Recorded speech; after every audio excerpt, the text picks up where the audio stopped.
Hi, this is Nehemi Sayuhay. Welcome po kayo sa aking channel. Welcome rin po kayo sa aking Preach from Home program. At sa umagang ito ay ang ating pong pag-aaralan ay may kinalaman po sa following Jesus step. He is living an example that we should follow his step. At ito po ay sana ipanoorin ninyo hanggang sa huli. Pero bago ang lahat, tayo po ay mag-shout out muna. Shout out po kay Roy Aldena Cardona, kay Jonathan Serra, Mark Explorer, kay G Gardens and More, kay Brother Gary, kay J. Maria Peñamora, kay Boy Challenge, kay James Paet, kay Mary Joyet, kay Nora Encanto, kay Domingo Burayan, kay April Apostadero, at kay Lexi TV.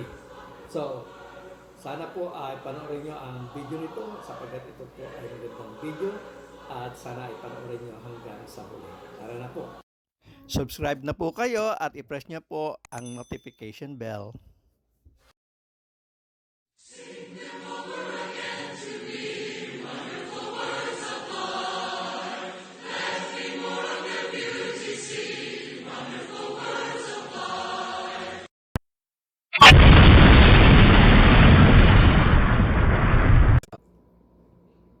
Ituloy lang po natin ating pag-aaral dito po sa Gospel of Jesus Christ according to John at nandito na po tayo sa chapter 13 part 1.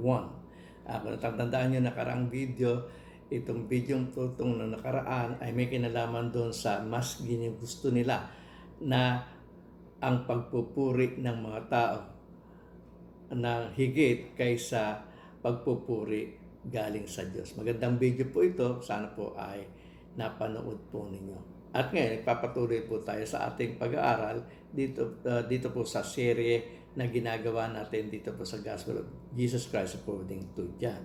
At ganito po ang ating mababasa. It was just before the Passover festival. Jesus knew that the hour had come for him to leave this world and to go to the Father. Having loved his own who were in the world, he loved them to the very end. So alam na ng ating Panginoon Kristo na siya ay babalik na doon sa kanyang Ama. Alam na ng ating Panginoon Kristo na aalis na siya sa mundong ito. Pero ipinakita pa rin niya yung kanyang pagmamahal hanggang sa hanggang sa katapusan. Ipinakita pa niya ang kanyang pagmamahal sa kanyang sa kanyang mga alagad. At sa verse 2 ganito po ating mabasa. The evening meal was in progress, and the devil had already prompted Judas, the son of Simon Iscariot, to betray Jesus. So, ang sabi dito, the evening meal was in progress. So, kasalukuyang silang kumakain na nung hapunan. Kasalukuyang kumakain na sila, yung tinatawag nating the Last Supper. No? At itong Last Supper na ito yung Passover.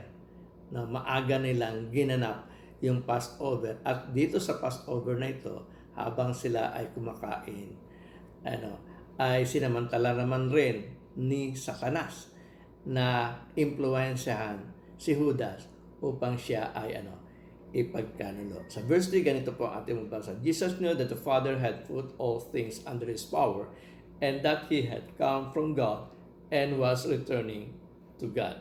Dito po sa ating pong makikita sa screen na aking binasa, ay puntahan muna natin yung naka-red color. The Father had put all things under His feet. Ano po yung ibinigay ng Panginoon sa Kanya? Kung tatandaan niyo dito po sa Matthew chapter 28 verse 18, ganito po ating mabasa. Then Jesus came to them and said, all authority in heaven and on earth has been given to me. So yung lahat ng kapangyarihang ibinigay ng Diyos sa Kanya, ito yung kapangyarihan, yung kapamalaan sa langit at sa ibabaw ng lupa. Ibinigay na sa ating Panginoon Kristo. Muli natin basahin ang verse 3 at ang pupuntasan naman natin yung naka-red color naman. Ang sabi po ay ganito, Jesus knew that the Father had put all things under His power and that He had come from God and was returning to God. So He came from God. Now He is returning from God. Ang Greek word po ay ganito po natin mababasa. Ang sabi po sa uh, John chapter 3, 13 verse 3 sa Greek ay ganito po. Kai hoti apo te ou exelten kai proston theon hai pi gei. So makikita natin diyan yung proston theon hai pi gei.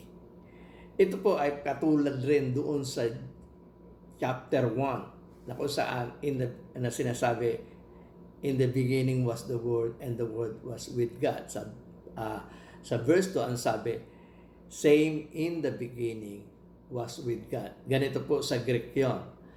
Otus en arche proston theon. So makikita po natin doon po sa chapter 1 verse 2 at doon po sa chapter 13 verse 3, mababasa natin yung proston theon. Ang pagkakaiba lang noon ay merong in the beginning, no? Arche proston theon. At doon sa chapter 13 verse 3 naman, proston theon hai pa gei. So makita natin yung kaya iba nilang dalawa, nagkaiba lang doon sa arche in the beginning at doon man sa hai pa gei returning. Na? Pero ang phrase na ginamit ay pareho, proston theon. Na ang ibig sabihin po nun ay face to face with God, interacting with God. At para maintindihan natin ito, sana po ay napanood niyo po yung video, yung unang-unang video po nitong serye na ating pinag-aaralan. Now, in the beginning was the Word.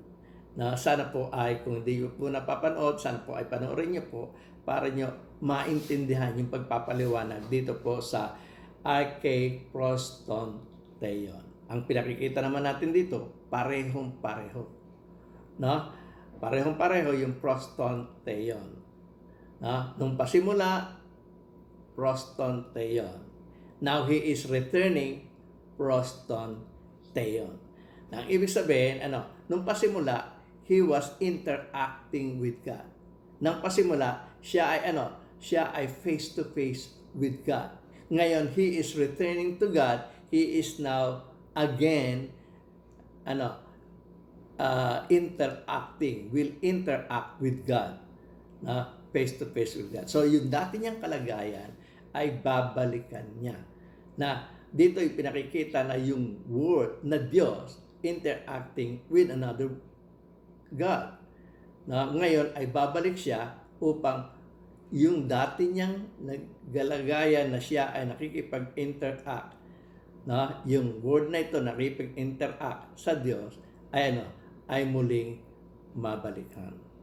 So, yung dati niyang kalagayan, muli niyang babalikan. Ang Diyos na ito ay nakikipag-interact dun sa another God. So, tingnan rin po natin yung isa pang illustration at dito makikita natin sa isang payak ng pagpapaliwanag, yung Word was with God, now He became flesh, nandito sa lupa. Ngayon, dati sa lupa, ay babalik siyang muli doon sa Diyos. At sinabi nga ni Juan dito po sa chapter 1 ng John, ang sabi, in the beginning was the Word, and the Word was with God, and the Word was God. He was with God in the beginning. Through Him, all things were made. Without Him, nothing was made that has been made. The Word became flesh and made His dwelling among us. In verse 40 na po yun. Yung Word na nakasama ng Diyos ay ngayon ay naging flesh. The Word became flesh and made His dwelling among us. We have seen His glory, the glory of the one and only Son who came from the Father. He came from the Father. Now He is returning to the Father, full of grace and truth. So, ito po yun. Pinakita lang dito na yung dati niyang kalagayan ay muli niyang babalikan. Na siya ay nakikipag-interact with His Father. The Son is interacting with His Father, which was called the Word. So, sisimulan na po natin yung ating pag-aaral at dito po sa Verse 1 ay muli natin babasahin. It was just before the Passover festival. Jesus knew that the hour had come for him to leave this world and go to the Father. Having loved his own who were in the world, he loved them to the end. Sa verse 2 sabi, the evening meal was in progress and the devil had already prompted Judas, the son of Simon Iscariot, to betray Jesus.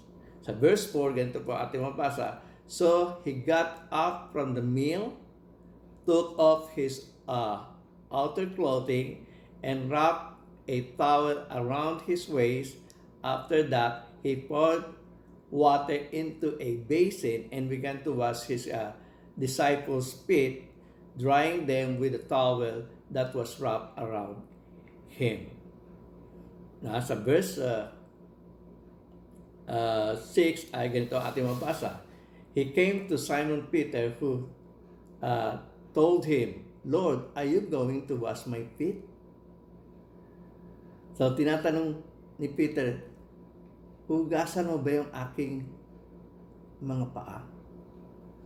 So sabi ng ating Panginoon Kristo sa verse 7 ay ganito, Jesus replied, you do not realize now what I am doing, but later you will understand. So ano yung hindi naintindihan ng mga alagad na ginagawa ng ating Panginoon Kristo? Yung bang foot washing? Hindi ba nila naintindihan yung foot washing? Hindi po eh. Kasi yung foot washing po, ito po ay custom and tradition nung panahon nila. Katunayan, itong foot washing ay custom and tradition na doon pa lamang sa sa Genesis. May mababasa natin na ito ay ginagawa na.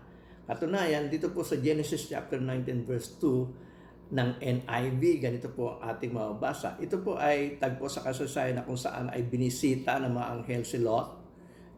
Pinaunlakan ni Lot na ang mga bisita niyang anghel ay tumuloy sa kanyang bahay. At ganito ang kanyang sinabi, My lords, he said, please turn aside to your servant's house. You can wash your feet and spend the night and then go on your way early in the morning. So sabi ni Lot, tuloy kayo din sa bahay ko, maghugas kayo ng paa at kinambagahan na kayo magpatuloy ng inyong lakad. So makita natin dito, may foot washing nang ginagawa. Kapag tumutuloy sa bahay ng may bahay, dapat ang bisita ay maghuhugas na ng kanyang paa. At dito po naman sa Judges 19 verse 21, and ay rin ang aking babasahin. Ito may kinalaman sa Levita at kanyang asawang lingkod na na nagta-travel sa Jerusalem, no? At sa kanyang pagta-travel sa Jerusalem o sa Huda ay pinatuloy siya ng isang matanda sa kanyang tahanan at ganito po yung sinabi ng matanda. So, sa 21, sabi, so he took him into his house and fed his donkeys. After they had washed their feet, they had something to eat and drink. So makita natin, andito na naman po yung washing of feet. Nung tumuloy siya sa bahay ng matanda, kasama ng kanyang asawa, sila po ay naghugas ng kanilang mga paa at pagkatapos sila ay kumain at uminom. So bago sila kumain at uminom ay naghugas po sila ng kanilang mga paa. Sa Samuel, 1 Samuel 25:41, ito naman ay may kinalaman kay Abigail. Si Abigail po asawa ni Nadab at si Nadab po ay nakaaway ni David. At si David po sa galit niya ay nagpasugo siya ng kanyang mga army, ng kanyang mga sundalo upang sugurin si Nadab. At nabalitaan ito ni Abigail at si Abigail po ang gumawa ng paraan para hindi po mangyari ang bagay nito. At dito ay sa pagsasalubong niya sa mga alagad o sa mga sugo ni David ay ganito ang kanyang tinuran. Sa 41 ay ganito po ang ating mababasa. So she bowed down with her face to the ground and said, I am your servant and I am ready to serve you and wash the feet of my Lord. servants. Sabi ni Abigail, ako po ang inyong lingkod at handa po akong maglingkod sa inyo at hugasan ang mga paa ng ng mga lingkod ng aking Panginoon. So makikita natin dito, 3 talata sa Old Testament na ating binasa sa iba't ibang kapanahunan ay nagpuput washing na sila. So ito po ay custom and tradition at inabot ito sa panahon ng ating Panginoon Kristo. Kaya hindi po ito yung hindi naiintindihan ng mga alagad. Hindi po ito ang naintindihan ng mga alagad. Bakit? Custom and tradition na nga ito Ugali na nila itong ginagawa. Paano hindi nila maintindihan? Ang hindi nila maintindihan, bakit si Jesus pa ang naghugas ng kanilang mga paa? Yun yung question doon. Bakit si Jesus? Kaya nga, nung lumalapit na si Jesus kay Pedro, at tinatanong ni Pedro, hugasan mo aking paa? Ang sabi ni Pedro sa 8, no. Said Peter, you shall never wash my feet.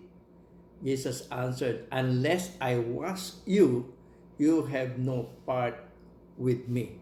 Sabi ni Pedro, ay hindi pwede, hindi mo pwedeng hugasan pa ako.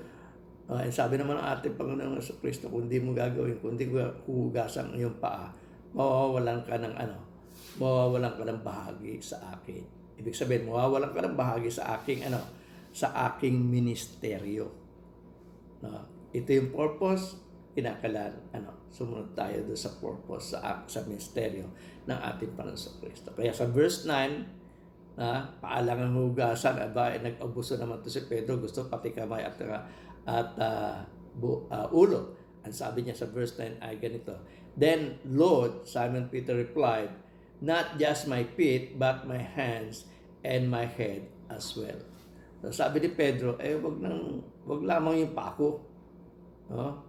Kung gusto mong hugasan ako, hugasan mo na rin pati kamay ko at ulo. Pero ang sabi ng ating Panginoon Kristo sa verse 10 ay ganito, Jesus answered, those who have had a bath need only to wash their feet.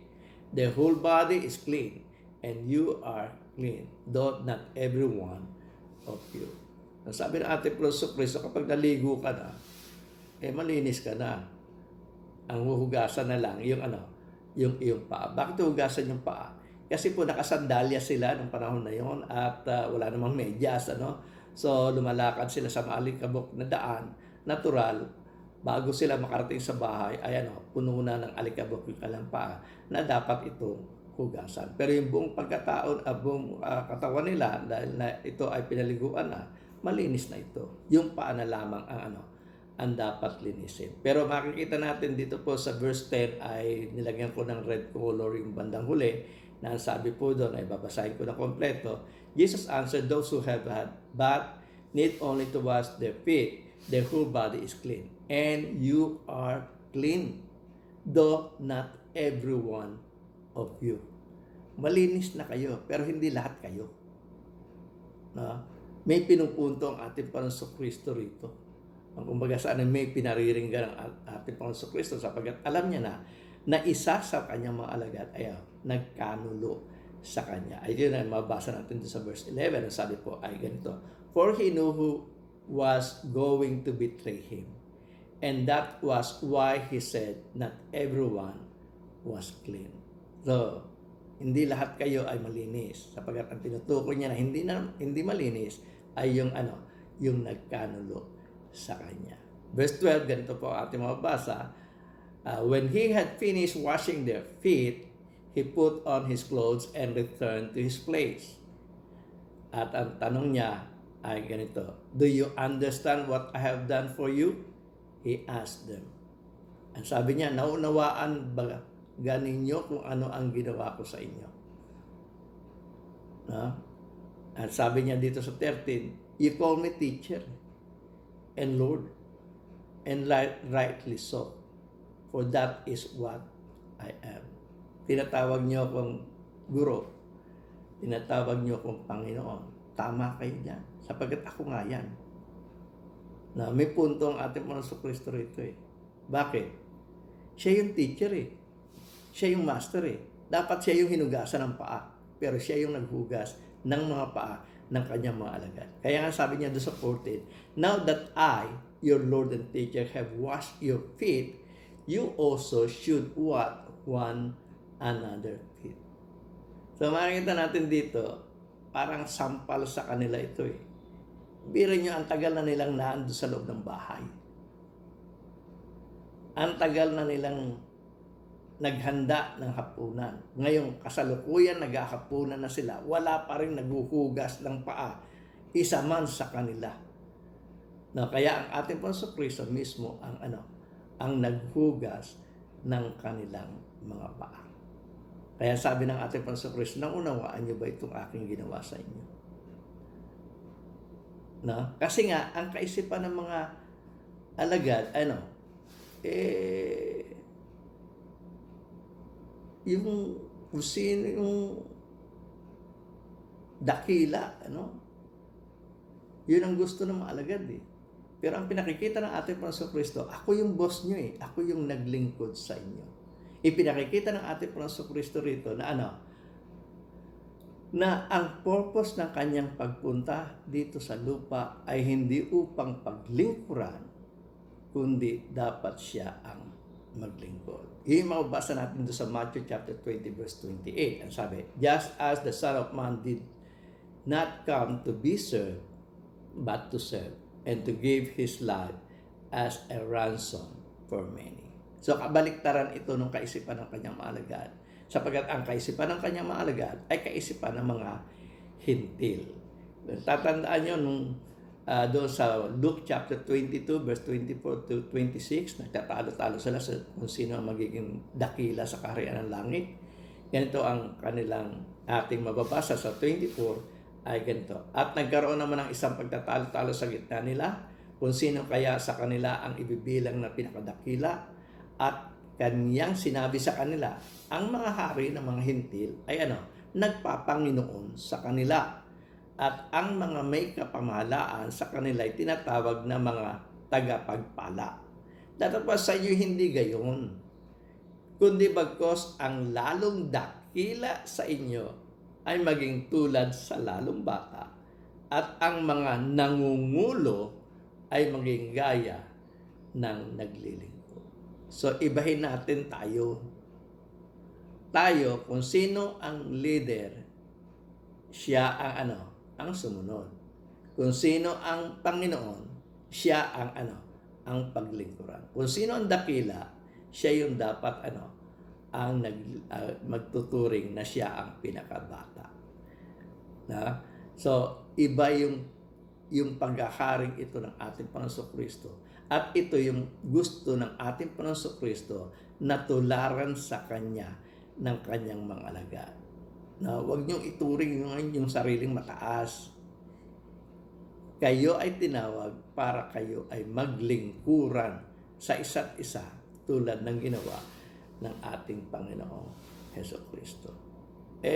Kung tatandaan niyo, itong ginawa nilang Last Supper, yung Passover, ito ay hindi naman sa kanilang bahay.